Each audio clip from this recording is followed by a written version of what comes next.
Hello everyone, అందరూ ఎలా ఉన్నారండి? నేనైతే సూపర్ ఉన్నానండి. మీరు కూడా సూపర్ డూపర్ గా ఉండాలని మనస్ఫూర్తిగా కోరుకుంటున్నాను. మీరు అందరూ ఎలా ఉన్నారో కింద కామెంట్ బాక్స్ లో షేర్ చేసుకోండి. ఇవాళ అయితే మీకు మన ఛానల్లో సింపుల్ గా టేస్టీగా ఆలూ కుర్మా అయితే చేసి చూపిపోతున్నానండి. ఈ ఆలూ కుర్మా ఒక్కసారి రుచి చూసారంటే అస్సలు వదిలిపెట్టరండి. ఎందుకంటే అంత టేస్టీగా ఉంటుందని చేయడం కూడా చాలా అంటే చాలా సింపుల్ ప్రాసెస్. ముందుగా అయితే ఆలూ కుర్మా కోసం ఒక 3 బంగాళదుంపలు అయితే తీసుకొని వాష్ చేసుకొని అయితే కుక్కర్ లో వేసుకుంటున్నానండి. బిగినర్స్ కోసం చెప్తున్నానండి.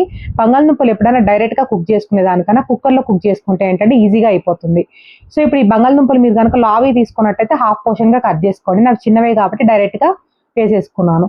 ఇప్పుడు దీనికి ఇట్లా బంగాళదుంపలకు సరిపడా అయితే మునిగేంత వరకు వాటర్ వేసుకోవాలండి. ఇలానే వాటర్ వేసుకోవాలని లేదండి. జస్ట్ ఇట్లా మునిగేంత వాటర్ వేసుకుంటే సరిపోతుంది. ఇప్పుడు మూత పెట్టేసుకొని విజిల్ పెట్టేసుకొని మీడియం ఫ్లేమ్ మీద ఒక 2 విజిల్స్ రానిస్తే పర్ఫెక్ట్ గా అయితే బంగాళదుంపలు అయితే ఉడికిపోతాయండి. విజిల్ కూడా ఎక్స్ట్రా రానివ్వకండి, ఎందుకంటే బంగాళదుంప అనేది మళ్ళీ మనం కర్రీలో ఉడకబెట్టుకుంటాం కాబట్టి మరీ స్మాష్ అయిపోతుందండి లాస్ట్ కి వచ్చేసరికి. అందుకే చెప్తున్నాను, మీరు ఎన్ని బంగాళదుంపలు తీసుకున్నా కూడా ఒక 2 విజిల్స్ రానివ్వండి మీడియం ఫ్లేమ్ మీద.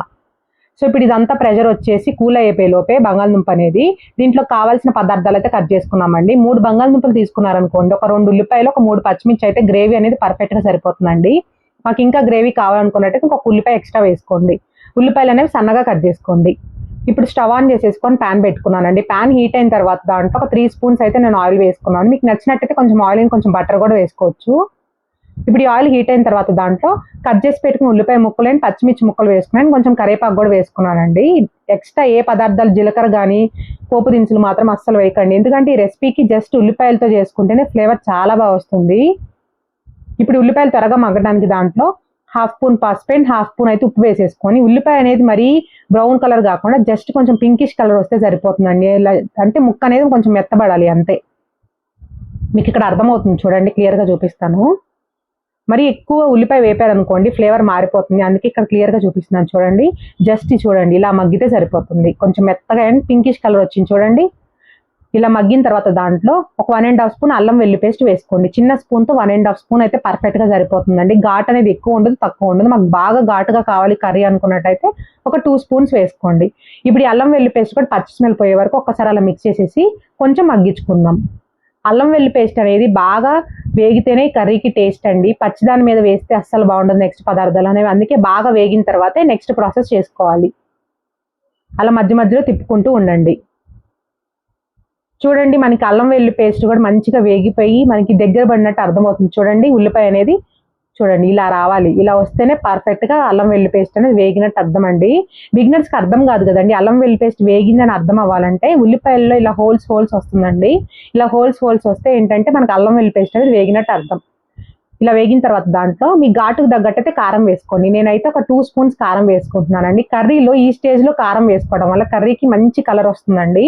సో అందుకే మనం నెక్స్ట్ పదార్థాలు వేసుకోకుండానే ఉల్లిపాయ మగ్గిన తర్వాత మనం కారం అనేది ఏ రెసిపీలో వేసుకున్నా కూడా మంచి కలర్ వస్తుందండి.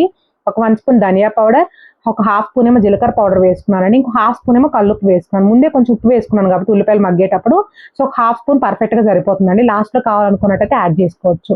ఇప్పుడు వేసిన పదార్థాలన్నీ ఒక్కసారి అలా మిక్స్ చేయండి. ఎక్కువ వేపకండి, ఎక్కువ వేపితే ఏంటంటే కారం అనేది మాడిపోతుంది.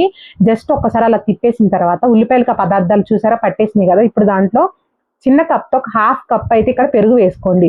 పెరుగు అనేది డైరెక్ట్ గా వేయకండి, కొంచెం అలా మిక్స్ చేసుకొని వేసుకుంటే ఏంటంటే మనకి ఎక్కడ గట్టిగా గడ్డలుగా లేకుండా ఉంటుంది. ఎప్పుడన్నా పెరుగు వేసేటప్పుడు ఫ్లేమ్ అనేది తగ్గించేసుకొని ఆరెల్స్ స్టవ్ అనేది ఆఫ్ చేసేసుకొని పెరుగు అనేది వేయాలండి. అప్పుడే ఏంటంటే తొలకలుగా రాకుండా ఉంటుంది పెరుగు అనేది.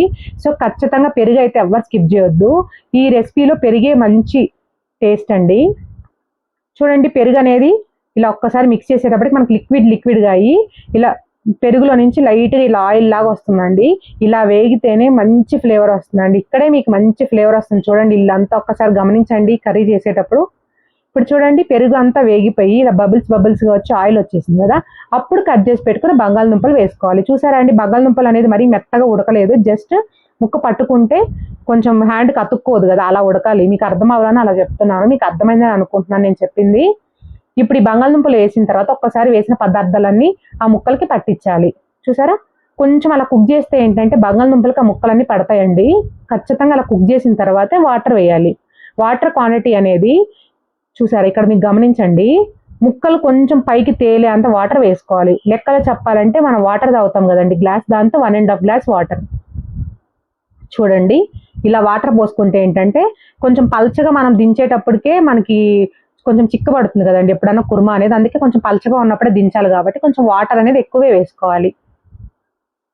ఇప్పుడైతే మూత పెట్టేసుకొని ఒక్కసారి అలా మిక్స్ చేస్తూ మధ్య మధ్యలో తిప్పుకుంటూ ఉండండి. మనకి జస్ట్ కొంచెం చిక్కబడితే సరిపోతుందండి ఈ కూర అనేది, ఎందుకంటే వాటర్లో యాడ్ చేసాం కాబట్టి వాటర్లో ఉడికితేనే మంచి టేస్ట్ వస్తుంది. మీకు కావాలనుకున్నట్టయితే కొబ్బరి పేస్ట్ కూడా వేసుకోవచ్చు. వాటర్ వేసిన తర్వాత కొంచెం ఒక బాయిల్ వచ్చేసిన తర్వాత పచ్చి కొబ్బరి ఉంటుంది కదండి, కొంచెం తీసుకొని మిక్సీ పట్టేసుకొని ఫైన్ పేస్ట్ చేసి ఇక్కడ పచ్చి కొబ్బరి కూడా యాడ్ చేయొచ్చండి. నేనైతే యాడ్ చేయలేదు. ఇప్పుడు కొంచెం కూర అనేది దగ్గర పడిపోయిన తర్వాత దించుతాం అనుకున్న ఒక 5 మినిట్స్ ముందు అయితే కస్తూరి మేతి అనేది వేసుకున్నానండి. ఎప్పుడన్నా కస్తూరి మేతి అనేది డ్రైగా రోస్ట్ చేసేసి ఒక ప్యాన్లో కొంచెం ఇలా క్రష్ చేసి వేసుకుంటే ఏంటంటే పౌడర్గా అవుతుంది. సో మనకి ఎక్కడ కర్రీస్లో కూడా తొలకలుగా అనిపించదు, మంచి ఫ్లేవర్ కూడా పడుతుందండి అలా వేసుకోవడం వల్ల. ఇలా కస్తూరి మేతి వేసిన తర్వాత ఒక్కసారి మిక్స్ చేసేసి కొంచెం ఆ ఫ్లేవర్ అనేది కర్రీకి పట్టాలి కాబట్టి కొంచెం అలా ఉడికించిన తర్వాత లాస్ట్లో దించుతాం అనుకున్నప్పుడు 1 స్పూన్ గరం మసాలా వేసుకోండి. ఖచ్చితంగా నేను చూపించిన మెజర్మెంట్స్తో 1 స్పూన్ గరం మసాలా అయితే వేసుకోవాలండి, అప్పుడే మంచి ఫ్లేవర్ వస్తుంది. గరం మసాలా వేసిన తర్వాత ఇప్పుడు ఒక్కసారి మిక్స్ చేయండి. ఫ్లేమ్ అనేది కొంచెం మీడియం ఫ్లేమ్లో పెట్టుకొని కర్రీ అనేది చేసుకోండి, ఫ్లేవర్ చాలా బాగా వస్తుంది. ఇంత సింపుల్ రెసిపీ కదా, టేస్ట్ ఎలా ఉంటుందో అనుకుంటారేమో, చాలా అంటే చాలా బాగుంటుందండి. మీరు ఎక్కువ కష్టపడకుండానే చాలా టేస్టీ రెసిపీ చేసుకోవచ్చు. గరం మసాలా వేసిన తర్వాత మూత పెట్టేసుకొని కొంచెం మగ్గించుకున్నానండి. లాస్ట్కి పైకి ఆయిల్ తేలి కొంచెం పలచగా ఉన్నప్పుడే దించుకోవాలండి, ఎందుకంటే మళ్ళీ చిక్కబడుతుంది కాబట్టి కుర్మా అనేది. లాస్ట్లో సన్నగా కట్ చేసి పెట్టుకుని కొత్తిమీర వేసేసుకొని, చూసారండి కన్సిస్టెన్సీ అనేది ఇలా ఉండాలి. మనకు ఉడికినట్టు అర్థమవుతుందండి, కర్రీ అనేది పైకి బాగా ఆయిల్ తేలుతుంది, ఎందుకంటే మనం పెరుగు కూడా వేసాం కాబట్టి కొంచెం ఆయిల్ అనేది పైకి బాగానే వస్తుంది, పెరుగులో ఉన్న బటర్ కూడా.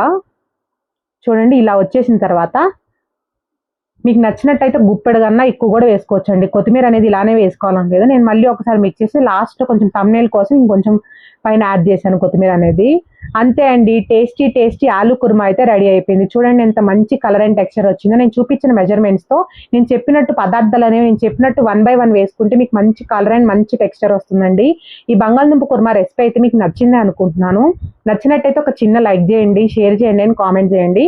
అండ్ పక్కనే బెల్ ఐకాన్ని ప్రెస్ చేయండి, అప్పుడు నేను పెట్టే వీడియోస్ అన్ని మీకు నోటిఫికేషన్స్ వస్తే అప్పుడు ఈజీగా చూసేయచ్చు. Thank you so much for watching. Take care. Bye by.